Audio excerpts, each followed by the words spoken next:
Okay, we're live.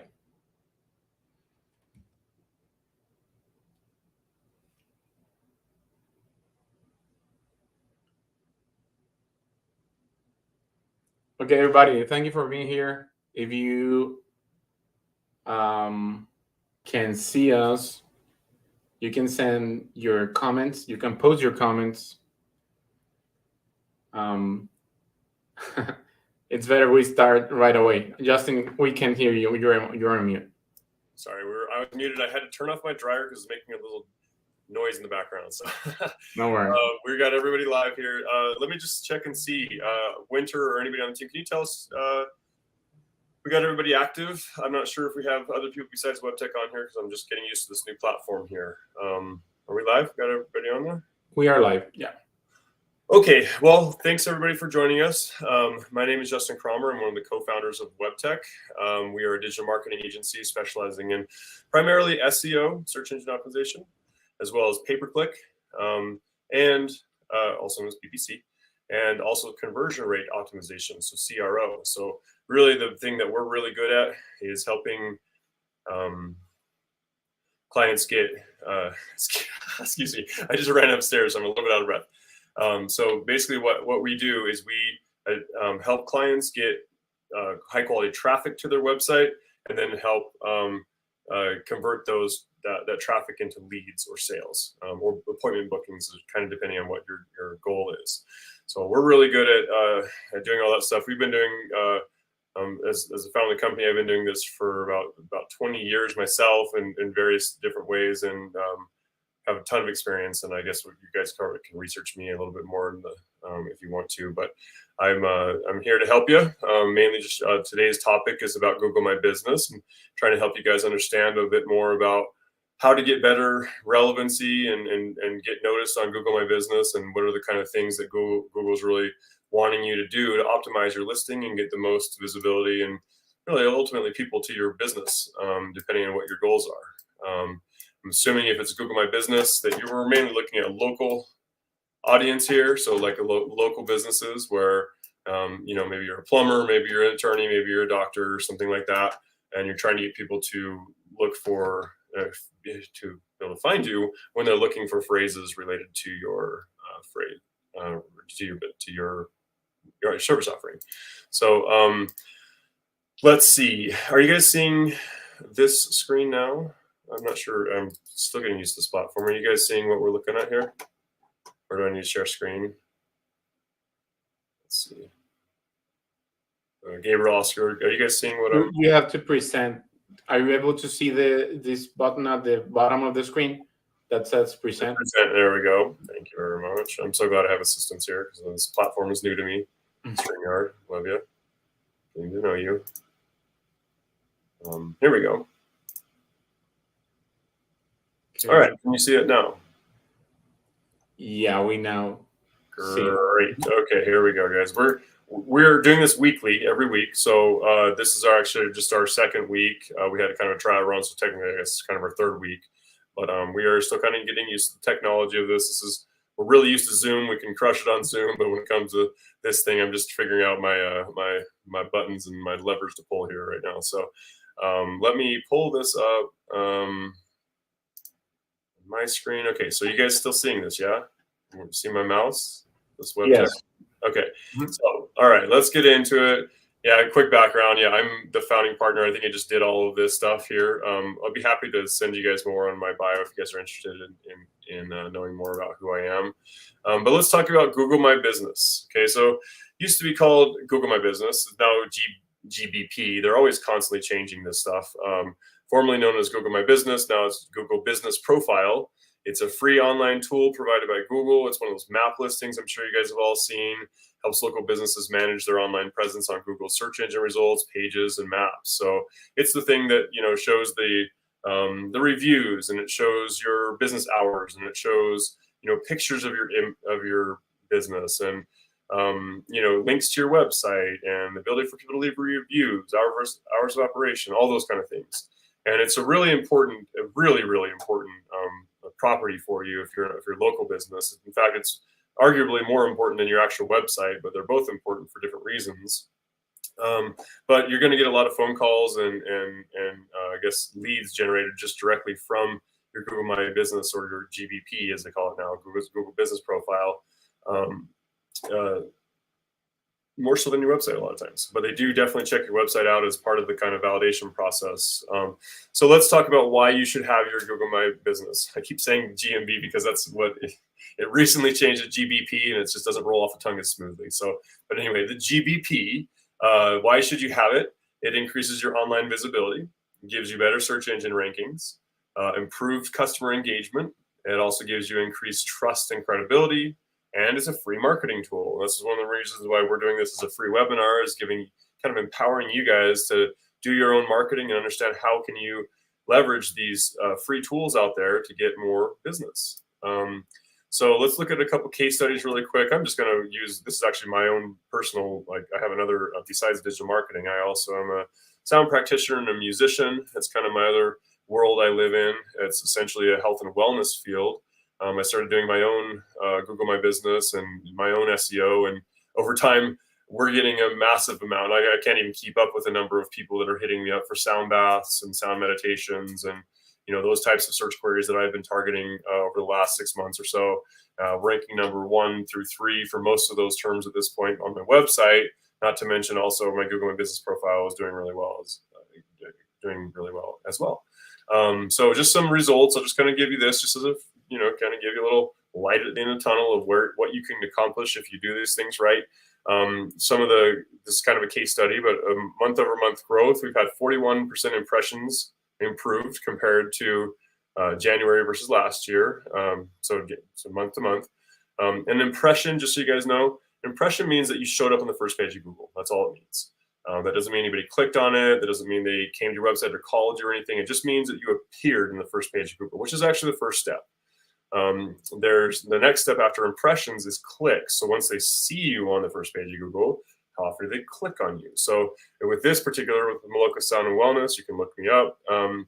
We've had 2,617 more website clicks year over year. Crazy percentage gains. I don't want to show you all the exact numbers, of course, but you can see the trends up and to the right, as we always say. We always love to see charts going up and to the right. We had 257% more business profile interactions for 2023 compared to the same period last year. We had 1,800, these are hard to say, 1,807% more business profile impressions in 2023 versus the same period last year. So we're crushing it, and we're getting all kinds of people. What we have defined as the audience, they are finding us. So I will just tell you a quick little thing, just from a strategy perspective.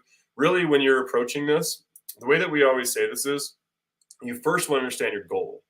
Once you have your goal established, and your goal will be defined as, is it going to be a lead? Is it going to be an e-commerce sale? Is it going to be a book an appointment, or maybe book like a demo, or maybe it's like there's other types of goals too that might be more secondary goals, like you want them to watch a video, you might want them to visit your social media profile, link or follow you, things like that. Those are like kind of secondary goals. But the primary thing you want to do is have people reach out to you and become an opportunity to make, turn them into a client or a customer.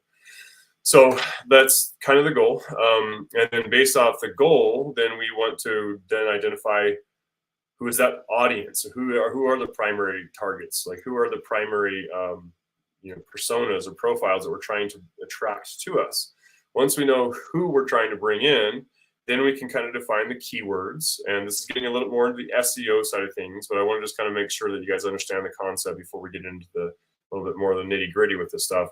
Is that once you have the goals established and you know who you're trying to bring in, then you can identify the keywords, so the search phrase that people type into Google. And that's a whole other process we covered actually last week, and we'll be covering again another few weeks from now. And you can come back for that one again if you missed that. But we'll be talking about keyword research and identifying what keywords people are typing into Google. And then once we know the keywords, then it really helps us identify actually content that's needed. So what types of content is on your website, as well as also what types of content is out there across the web that's pointing back to you and kind of linking to you in a way.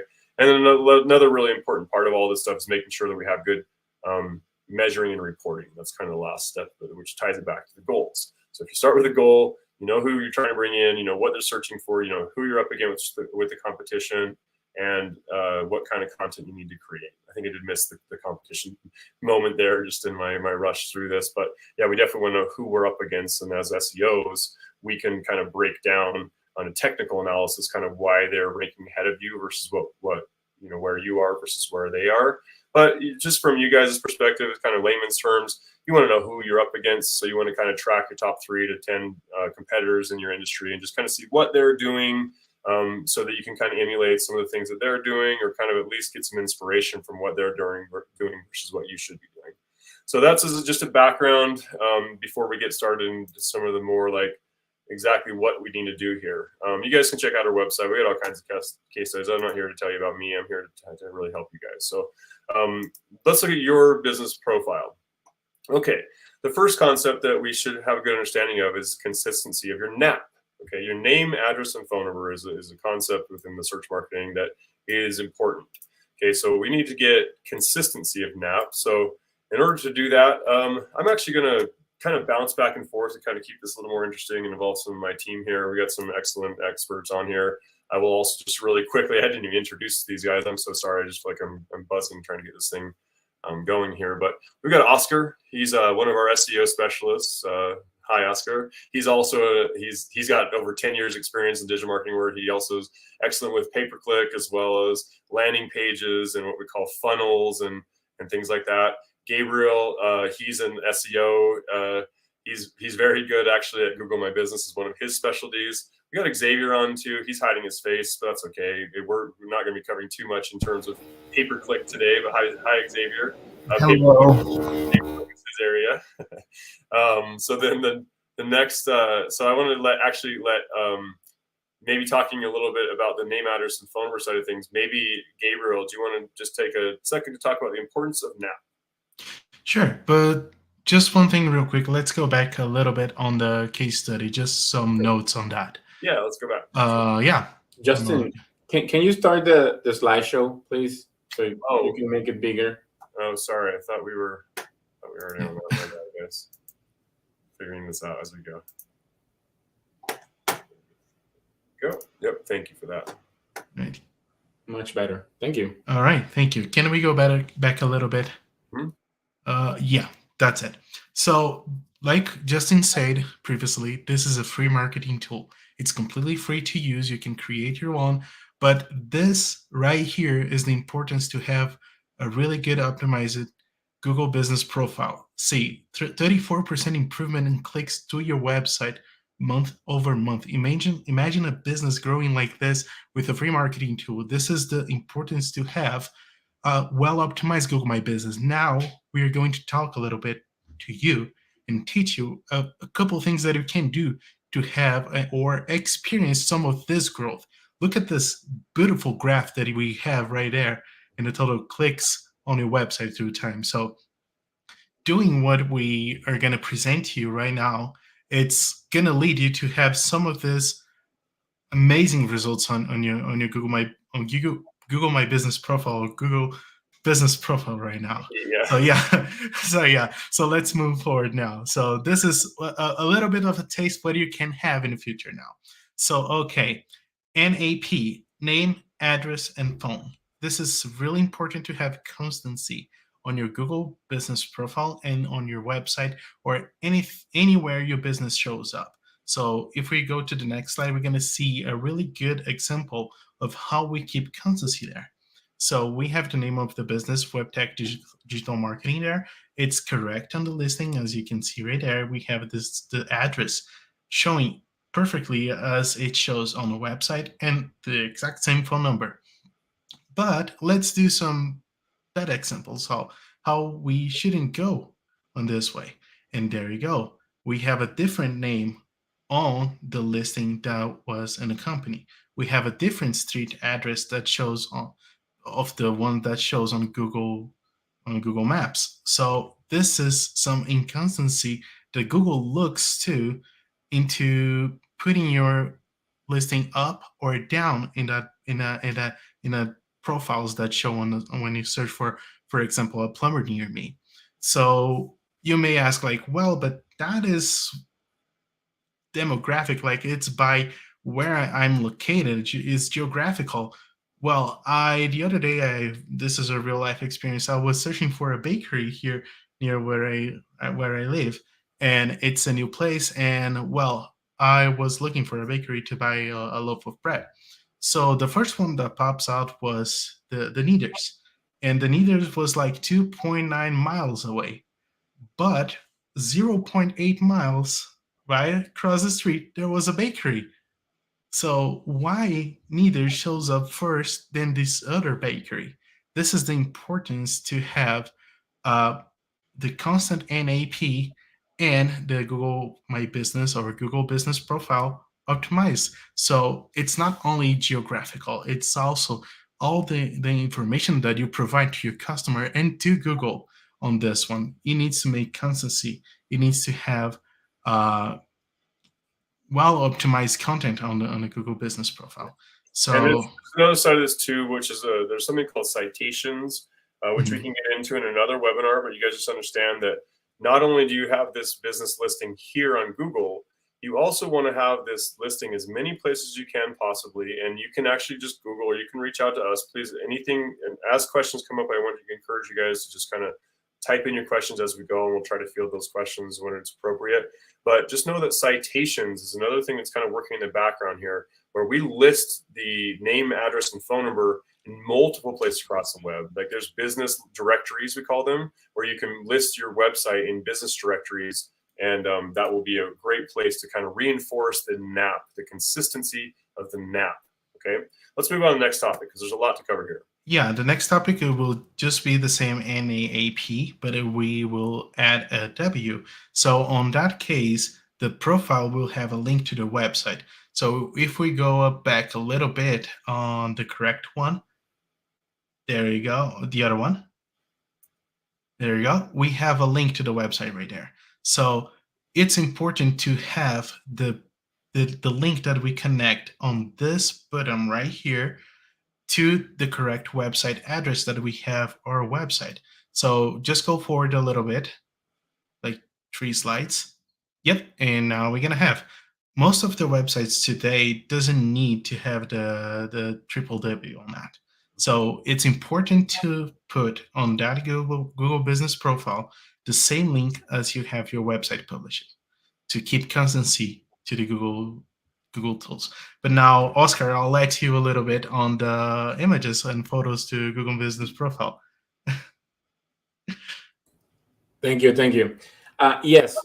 Imagine that you want to visit a business and you are interested in getting something from their service or product, and that business is new to you. You probably will search it on Google, and the first thing that you're going to be looking at is the pictures, the photos of that business. So this is one of the most important things that you have to take into consideration in order to have a professional Google My Business or Google Business Profile listing. So you start with the logo. Remember that the logo is really recommended that you upload it squared, like 800 by 800 pixels. A lot of businesses out there don't take this as seriously as they need, because they just put a logo that 15 years ago somebody designed for them, and the logo it's not high quality, and it's grainy. Yeah, this really this is really something that on the internet probably your business is really clean and elegant. Reflection of your business, like kind of polishing it up. You want to have a good good quality JPEG logo. Exactly. So that's something that people are going to be considering, because if they're going to be looking at the competition, and the competition have a very good pictures, really good logo there, and that people are going to be finding a lot of good information, they're going to be visiting the other business. And I'll just tell you, your online presence is a reflection of your brand, and it's a reflection of of who you are, really. And especially if let's say you're in the health and wellness field and you're a spa or something, you want to have a really clean image. And I'm going to kind of help work through this a little bit here. The cover photo, for example. So you want to set, not only do you want to have a logo that's clean, you want to have a cover photo. You want to actually pick a cover photo at the top of your profile that is the number one, like, best profile image. So you want to pick your best image and make that your cover photo. And then you want to add a bunch of different photos to highlight the features of your business to attract and inform customers. I'm just going to stay with the medical spa, for example. You want to have pictures of your waiting room, you have pictures of your treatment rooms, you have pictures of your waterfall, your Buddha statues, or like whatever you have in there that kind of give a representation of the feel of the vibe of your business. So let's look at the next one here. So that's just an example here. The cover photo is this. And honestly, we could probably do a little bit better job if I'm critiquing ourselves here. That's a pretty good photo, but it really doesn't totally represent our business the best way.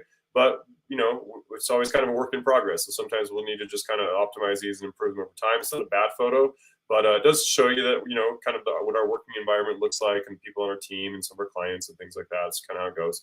The other thing, too, is that you're going to see the people can click on that. They can see the photos. They can go in kind of deeper. So this is kind of like your cover photo, and then you got additional photos inside. And then there's where your logo goes right there. So let's look at the next slide here. Making sure your photos and videos follow Google's guidelines and requirements and comply with Google's content policies. Anything you guys want to add to that statement there, Oscar or Gabriel? Yeah, remember to never use stock photos. Always use your own. Yes. That's something that we see a lot, and that's against Google guidelines. Yeah, let's talk about that. So imagine you're that spa, right? Everybody's seen those pictures of, a woman laying on a massage table with hot rocks on her back, or just those generic looking photos. That doesn't mean anything for your business. Like, you may as well not even have those there because they're a dime a dozen. Everybody's seen those. It doesn't really mean anything. Everyone can go grab those for free off the internet these days. Don't even waste your time with that stuff. Only take pictures of your actual business, your actual practice. Anything else you guys want to cover on that? All right. So one thing there, it's that one thing that Google loves, doesn't matter if it's SEO, if it's Google My Business or Google Business Profile, is authenticity. So be authentic. Yes. Be authentic on your Google My Business Profile, Google Business Profile. Be authentic in everything you do there. You're gonna receive amazing rankings. Yeah, I'm telling you, it's really important. You got to be authentic. Thank you. That's a great. Yeah. So let's talk how to create a post in Google Business Profile. So now, beyond just having all the nice, beautiful, pictures and all those kind of things, you actually can treat it a bit like a blog, actually. And sometimes, actually, the best way to do it is just take your blog posts themselves and just cross-post them over to your Google Business Profile. Just reading here, when customers have more access to your business information and updates, they can make better decisions as they browse. So let's just talk about like different types of posts. Maybe Oscar, you want to cover this part? Yes, sometimes it depends on the seasonality. For example, when we were during the pandemic, the first option that we had was about the COVID-19 update. So we can see here that Google was really interested in us to provide information to its users about like what are they going to be expecting from our business if they visit it. Are we going to be having face masks, or are we going to have an open windows and then the door is going to be open and the windows and are we going to be taking care of our, how clean are we going to be, stuff like that, all those kind of things, right? Yeah. But that was really, really important during the COVID. But the thing is that we can post information about our new offers, what's new on our business, and special events. I wouldn't say that it's crucial for your business to post every week or every 2 weeks, but it's recommended that you keep posting, that you provide new information to Google, because at the end, if Google see that you are taking a lot of attention, like putting a lot of attention on your own business, and you want to really provide good information to its users, Google is gonna take that into account, and you're gonna be ranking higher. Yeah, and Um, just to kind of, sorry, Oscar, just to kind of like try to think of it kind of like social media, right? Like social media, you want to be posting somewhere between, I mean, once a day or 3 times a week, something like that, where you have fresh content coming out, because it gives us something for the audiences to look at as the humans, and also there's things with the algorithm. But really think about it this way: if you're going to be putting an Instagram post, maybe take the extra minute or so, 10 minutes takes to take that information and put it on your Google business profile. Like, let's go back to Maloka Sound and Wellness. I do a lot of sound healing events where I work with breathwork teachers and things like that, and we put together kind of public events. And so if I'm going to be putting in the work of putting it on my Instagram page, I may as well also create an event on my Google My Business profile as well. That's another way to kind of make your profile a little bit more stick out to Google. So another thing that's important here, posts that include a phone number may be rejected. That's kind of an interesting tip that people probably don't really realize. Oscar or Gabriel, you want to expand on that one there? yeah, just follow the guidelines there. Follow the information. That your post is going to be rejected, but you won't be penalized. Yeah, no, we can give a link to anybody who's interested. I think we can probably throw it up in the chat here. Maybe Winter can help us with that. But let's put a link up to Google's guidelines, and maybe it's within this presentation that I missed, but we'll make sure to share that to you guys who's looking for that. Let's move on. We got a lot to cover, and want to respect you guys' time and be as efficient as we can. So now let's look at this. Let's talk about this next slide. Oscar, go ahead. Yes, actually, that was something that they asked on the chat. How to create a post on Google. You have to search with your business name, and you have to be logged into your Gmail account. The Gmail account has to be.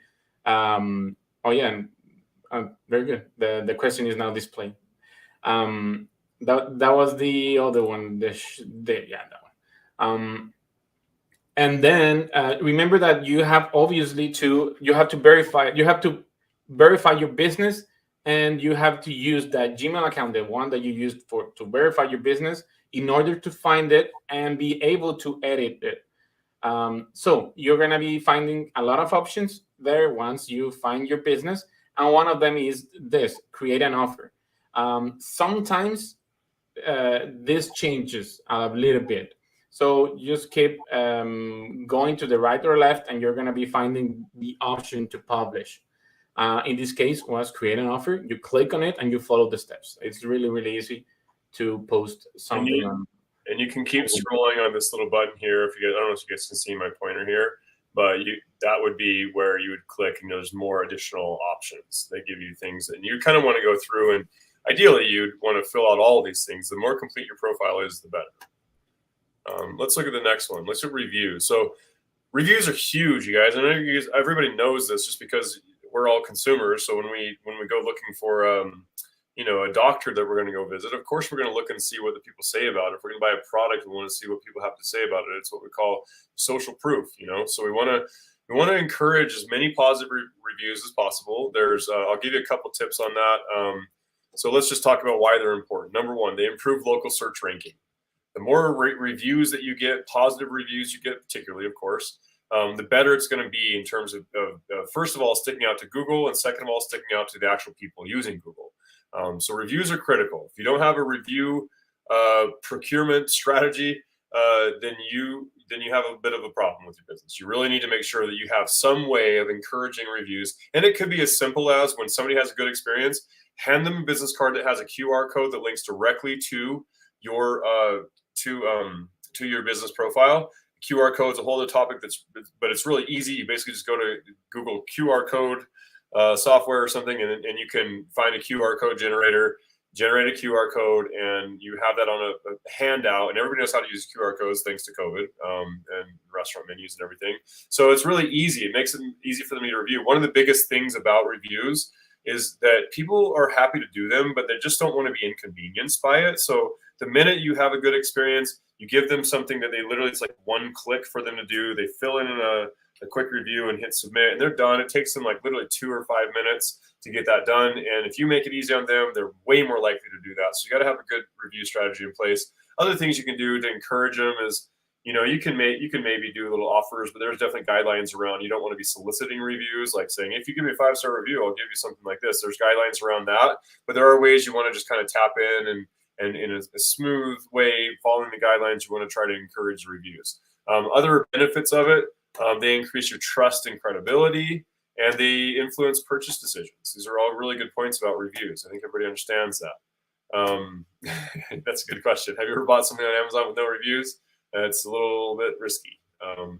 So let's look at this. The best and easiest way to get reviews, you can actually say right here, this is a section here that says ask for reviews. So why don't maybe Oscar, you want to elaborate on that one? Yes. I just want to answer this question. What about WebP files? This is about the pictures. We were talking when we were talking about the pictures on your listing. I don't remember if we are allowed to publish with this kind of files, but it doesn't matter. It doesn't matter what files you're using. Was it a file type question? Yes, in regard of the pictures, but I don't. Just try it. If Google doesn't allow this type of file, I would say keep it standard. The best practice to keep it standard. If you don't know how to do that, you can easily find software by Googling it, or you can find a developer, like a designer usually who will do that for you. But I would not mess around with weird file types. You can run into problems with that. I would try to keep it as standard as possible. I think, Gabriel, you're going to answer something there. Go ahead. Yes, around this question right here about the WebP files. So I think they are allowed, but we want the Google My Business to shine. The WebP files are to help and improve the website speed. On Google My Business, you need to look shiny and perfect. So if you can post 4K pictures, go for it. And go ahead, make it shine. Here's the thing. When you're dealing with your own website, one of the big things with what we call user experience is you want to, and this also has to do with your SEO score also, but really you want it to be a really fast loading web page, and you've got so many other things going on that you've got to deal with page load times and what we call web core vitals and things like that.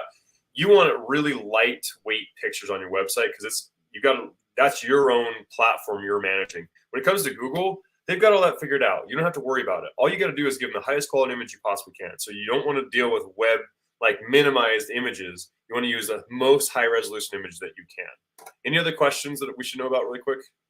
Oh yeah, there's one right now. Just pop it in. Are there any tools that help manage bad reviews? We actually. Sorry, can you read that? I didn't understand that, Gabriel. Can you read that again? Are there any tools that help manage bad reviews? So okay, yes, I'll answer that one. Yeah. There are, for sure. There are review. What do they call it? I forgot the term for it, but there's a lot of them out there. And essentially, here's how it works. Okay, you give people a link. Now, first of all, I will answer. If you get a bad review on Google, the best way to do it is to address it. Okay, so if someone gives you a bad review, you respond as the business owner and you say, I'm really sorry to hear that you had a bad experience. Can you go forward, Justin? I'm sorry. Yeah. We have slides that explain that. Okay. Sure. You can go forward and you can come back later. Okay. All right. It's sorry. Yeah. Answer about review. Great. Okay. Yeah. So let's actually save that question. Well, no, we'll just come back to this. Okay. So according to consumers, businesses that respond to reviews are seen as 1.7 times more trustworthy than businesses who don't. So the following 3 things before responding to a bad review. Number 1, calm down, take a breath before you respond. It's important that you kind of make sure that you're in a really chill state of mind when you respond, because you want to come back, because the people reading you actually understand you're essentially a public court of law where people are kind of the judge and jury of this situation, because there's always 2 sides to a story. Everyone knows there's Karens out there, people who come in and just complain about nothing. They've got a bad day and they just want to take it out on the business that didn't serve them well. They had a bad burrito and they got pissed off, so they're going to leave a 1-star review or whatever. It's like, it's not really burrito's probably a bad example, but you know what I mean. Like you had a bad experience, you had a bad day, and you take it out on the business owner. I'm saying you, meaning somebody else out there. But you want to take a minute to calm down before you respond, because everyone's going to be judging the business not just on the 1-star review, but how the business responded to it. So you reply for the new people to read it, not necessarily for the person that left the bad review. Does that make sense? Like when I say the court of law, the judge and jury of the public opinion, you want to be telling your side of the story and then let them decide. Okay, sometimes a 4.5 is better than just 5-star rankings. Gabriel or Oscar, do you want to define why that is? Yeah, the thing is that sometimes people hire companies to generate reviews, Fake 5.0 reviews. Yeah. And that's kind of spammy. Yeah. If you find a profile with 100, 200 reviews. Yeah, they got 100 5-star reviews, and they're all like, great job, great service, love these guys. It's just generic. That's all spam, and everybody probably knows that. If you don't know that, just be advised that is a lot of times a bunch of crap. Now, Webtek and Maloka, we both have 100% 5-star reviews, and they're all legit. Go read them. You can tell. They can tell that somebody actually talking about their experience working with us. And, it's really important. And we always try to do a good job of responding back to those. Even when you get a good 5-star review, it's a good practice to go back and say, thank you for the review. We really loved working with you. Make it a mutual thing where you're kind of showing the love back and forth, But I would say that, if you look at a business and it's 4.8 stars, it's a really good business. 1 or 2 people had a bad experience, but it may be a reflection of their bad day or their bad, attitude, whatever you want to call it. So just be aware of that. So let's talk about negative reviews and what's the best way to handle it. It's a great question. You want to respond quickly. First of all, you want to stay professional and courteous. You want to understand your customer's experience with your business before responding. You might want to talk internally and talk to your team and be like, hey, I had this person come in, they left a really bad review. What happened? When you're the front desk help, let's say you're a health and wellness spa and the person came in, like, why did they say this? Get an understanding for what happened. You don't want to just respond and be like, oh, whatever. I don't want to give an example, but you understand what I mean. Like you actually really want to understand the whole situation before you respond. Then you want to apologize where it's appropriate, but don't take responsibility for things that weren't your fault. It's a great point. You don't want to just be like, oh, I'm so sorry that, that you came in 15 minutes late for your appointment and you weren't able to actually see your massage therapist. I'm so sorry you were late. Like, that's not how you respond. And just be like, we really value as a customer, and we also really respect the timelines of all of our other customers who are coming in. And if we take you in late, then that means that it's going to roll over to the next person. You want to explain it in a way that makes sense to the public opinion, right? You want to offer to talk it over. You want to say, hey, look, oops, sorry. You want to say, hey, why don't you reach out to us directly? We'll find an offer to kind of, give you a couple options of how to satisfy you. That's the one thing with customer service. It's not really a Google thing, but with customer service, it's always a good idea to give people options. Like, okay, I'm so sorry that you didn't, have a good experience here. We can either give you, a free credit for another service another time, or, you come back and see us again. You can bring a friend for free, or if you want, we can refund your money, or just whatever. You give them options, because then they can choose what satisfies them. If you force them into one option, they may or may not like that. So you want to give them options and let them feel like they have some free will in choosing how to resolve that issue. Another thing that says, show that you're authentic and genuine. Sign off with your name or initials, like, hey, my name is Justin. I'm the business owner. I'm really sorry to hear you had a bad experience with Oscar. He's normally a really great person, but he had a bad day, and we will be happy to take care of this. We're going to discount your next month's service, or just whatever. You want to come in and seem like a real genuine person as the business owner to take it over. So the best tip to take professional. Can you go back, Dustin? Sorry. Let's go. Yeah. Here, there's a question here from Merkabadi. Hi guys, how many reviews do you feel are needed to make a difference? I feel like, at least personally, my response to that is at least, like, you want to get like 10-ish. Like the more the better, of course. But if you've got 2 reviews, that's not super. I mean, you can get a couple of your friends to leave a review, and that's not super influential. You get 10 reviews or more as a local business, that's pretty good. If you can get 100 over the next 3 or 4 years, amazing.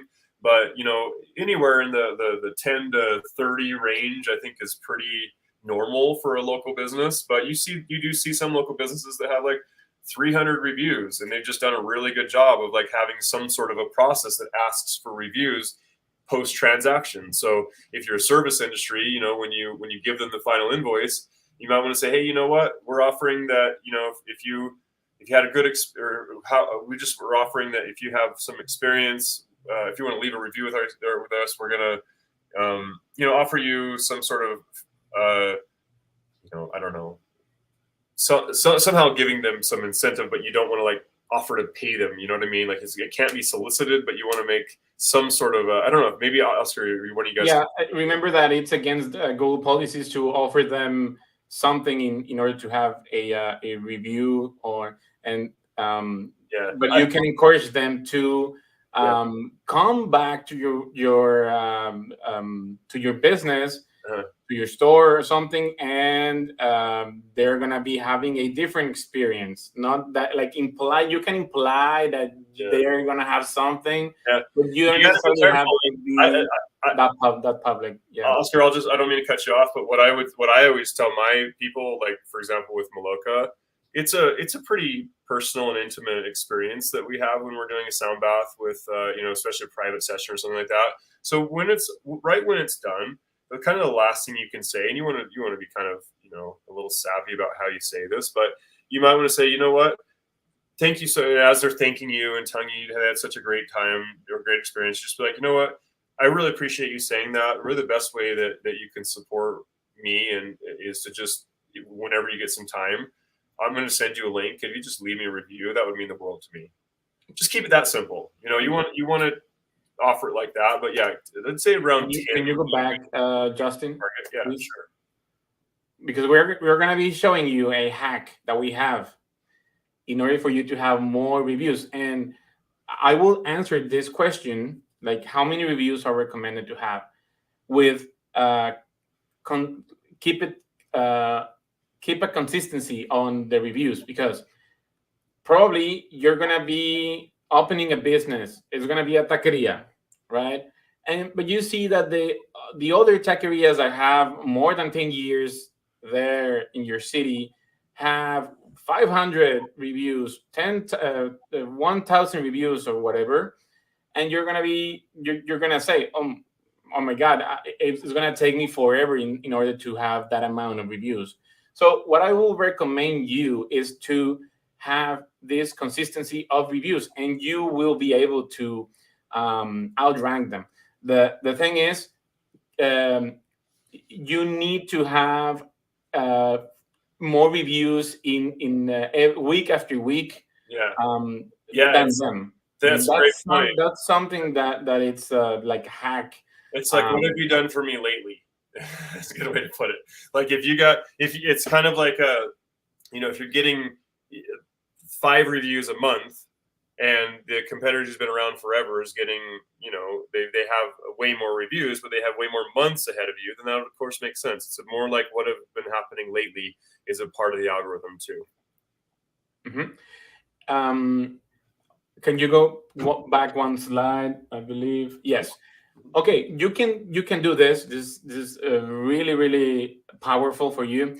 Go to Google, search for your business, and find these options.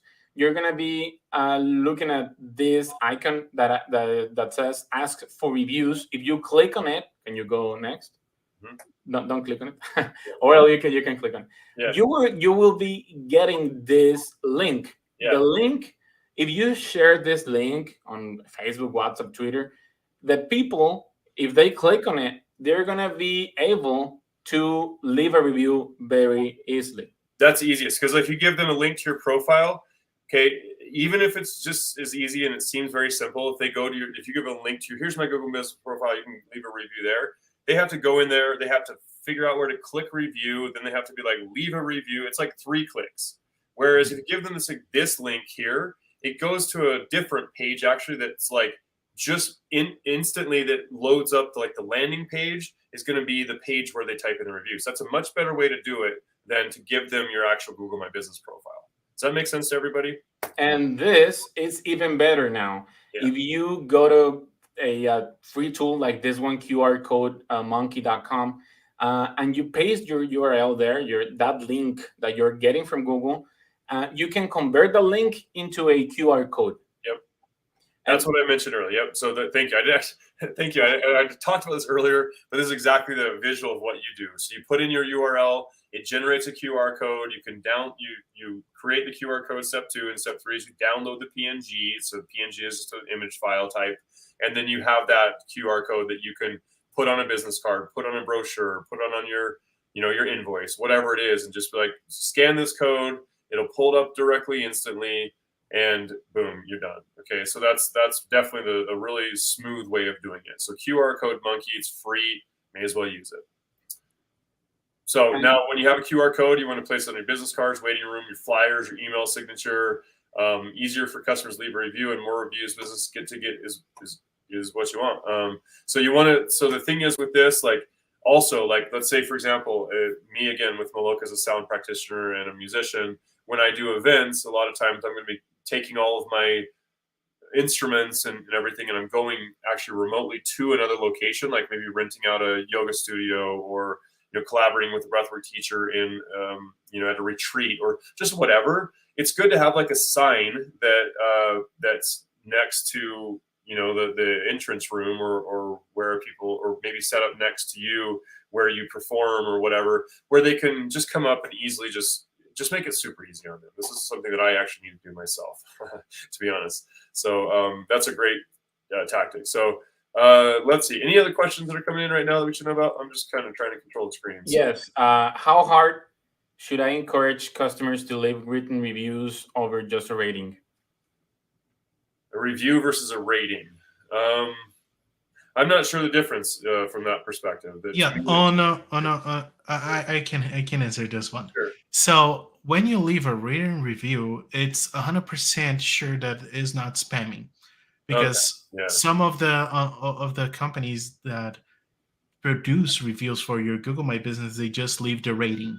So if you have your customers to write you a review with a personal experience, let's say your name as a business owner, or a product they bought on your business, this will be much better viewed by the Google engines than just a rating. Yeah, thank you. Gabriel, I appreciate that. I just had a mind blank there. I totally get what you mean. Like, do you just click 5 stars and be done, or do you click 5 stars and be like, Gabriel was a great person to work with? Oh yeah. Even if it's just one sentence, that's much more valuable. It's kind of like, even in social media algorithms, some people understand that a comment is better than a like. It's just because it's a little bit slightly more advanced than just clicking a like. You know what I mean? So if you can like and comment, the social media algorithms will reward you more. Same thing with this. If you get a rating and a review, it's more rewarding, and it's more information for the person to actually, even for the people that are reading them, not necessarily just even for Google, but they just give a more kind of rich experience of what we're dealing with. So any other questions? Okay, let's move on to another tactic here, or another thing. I'm just looking at time. It's 4:23 now, so we don't actually have a ton more time here. The best way to take picture, like a professional picture with your smartphone, lighting is really important. So to use natural lighting where possible. You can see this is kind of a good example. You want to use natural lighting. iPhones do a great job, or smartphones these days do a great job. You want to remove the background if you need. If you can remove the background image, so you can actually, let's say, I'll let one of you guys cover this one. You can edit that. Go ahead. Yes, you can go to remove that BG if you need to remove the background, just in case you take a picture, you like the way you look, but the background, it's not that good. Yeah. You can go there. You can just get rid of it, the background, and then you can do something like. Can you go? And I would just say this background particularly isn't too bad, but let's say you had, it's good. You had palm trees and you had whatever people, your dog, you want to remove that background. But in this case, it's not a big deal. But that's an easy way to remove it. And then you could drop in different colors. You can just kind of make it look, better just by doing something like that. So that's a great tool. Also, I don't actually know about that. Thank you, Oscar. That's a great tip. So. Yeah. Okay. So I guess that's kind of the end of it. I think we're doing really well on time. What other questions do we have, everybody? No more questions. We really got about 5-10 minutes left. If anybody has any other questions, I can definitely riff on some additional things for sure. But yeah, I'm going to get out of the full screen just see if there's anything else. Yes. This last part. Remember that you don't have to hire a professional photographer in order to have really good pictures for your business. Yeah, it's a good point. Okay, one question. Can I run ads on Google My Business? Yes, you can promote your profile on Google My Business. You can add credit and you have your profile promoted. Once you search, let's say for a plumber near you, you're going to see some promoted business on the top of the list. So yes, you can create and run ads, but it's not like creating an ad on Google, on Google or creating on social medias. Will be a promoting of your business profile on certain keywords that are included for your business. So yes, you can, but not exactly like an ad. Yeah. Yes, and remember that for some businesses, like a locksmith, you need to have another layer of verification in order to promote your business.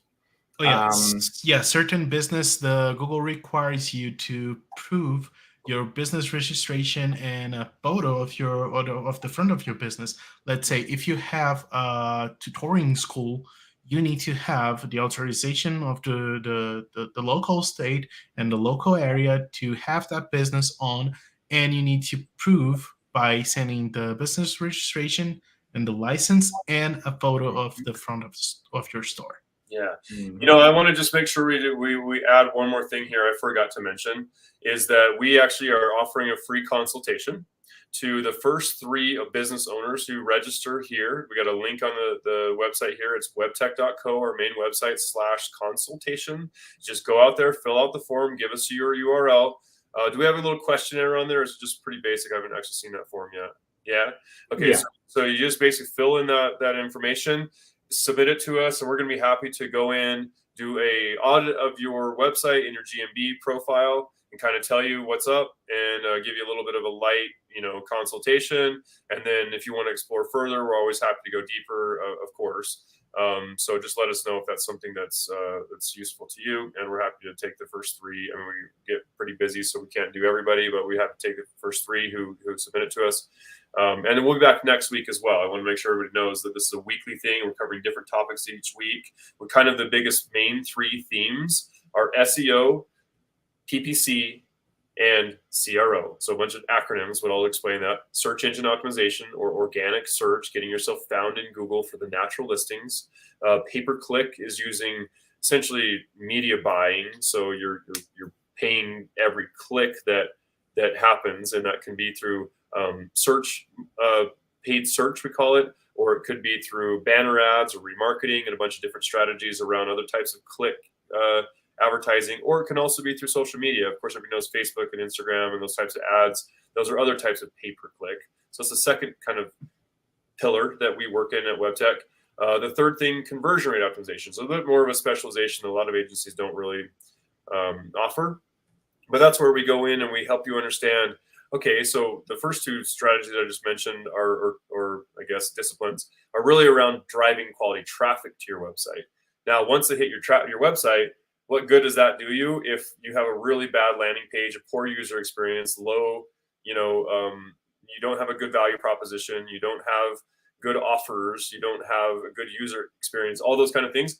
We will help you understand how to streamline people to get them through the funnel, get them into your shopping cart and hit submit, or get them to your lead form and fill that out, or have them book an appointment. That's another specialization that we're really good at, is helping people get way better conversion rate on their website. Now we have other services as well, so we're happy to help you guys if you're looking for us to help you create content. We also do web development and design. Those are things that we do. Now, most of the time we're doing the dev and design because we're really more interested in the long-term relationships with our clients. Because of course we can build a website for people, but what's the point of having an online brochure that nobody sees, right? It's a matter of, that's just the first step. You got to have a good website, and then you've got to get traffic to it, and then you've got to make sure that traffic converts. So we're really kind of the all-in-one shop for all of those things. But our primary specialization that we've been doing and most well known for is SEO, PPC, and CRO. We have tons of experience in that realm. So any other questions we have coming through? No? Okay, No. guys. Well, that was a great presentation. I appreciate you guys putting that all together. It's been enlightening, and I hope that everybody got some good value out of that. I want everybody to just feel comfortable to reach out to us if you have any other additional questions. You want to go down a little bit deeper, reach out to us, and we're happy to field some more deeper questions, or we're happy to see you next week. So thanks for jumping on today. Thank you. Bye-bye. Thank you. Bye. Bye.